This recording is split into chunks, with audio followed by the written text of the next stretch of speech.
Il est 10 heures du matin, le mardi 24 mars, à l'aéroport de Barcelone. L'Airbus A320, immatriculé DAIPX de la compagnie low cost allemande Germanwings, prend son envol. Direction Düsseldorf. L'appareil a déjà fait le trajet aller à l'aube et il repart avec 150 passagers et membres d'équipage à son bord.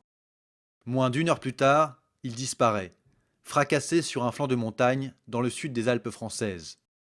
Après l'examen d'une première boîte noire contenant les enregistrements vocaux du cockpit, voici ce que l'on sait des circonstances de la catastrophe. Peu après le décollage, l'A320 entame sa montée au-dessus de la Méditerranée. À 10h27, l'avion atteint son altitude de croisière, à 11 500 mètres, alors qu'il commence à survoler le territoire français. Quelques instants plus tard, les contrôleurs aériens perdent tout contact radio avec l'appareil. Il est 10h30.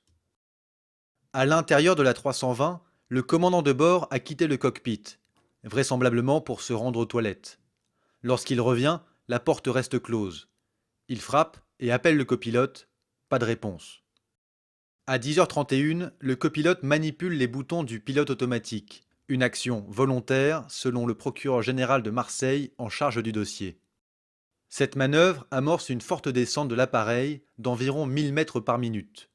La vitesse est constante, la trajectoire rectiligne. Le pilote resté dans le cockpit a une respiration normale, ce qui indique qu'il est vivant tout au long de la descente de l'avion. L'A320 se rapproche du sol. Des alarmes se déclenchent, des coups sont portés de l'extérieur sur la porte du cockpit, en vain.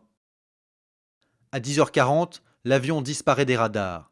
Il vient de percuter une montagne dans le massif des Trois Évêchés à 1600 mètres d'altitude. 144 passagers et 6 membres d'équipage meurent dans la catastrophe.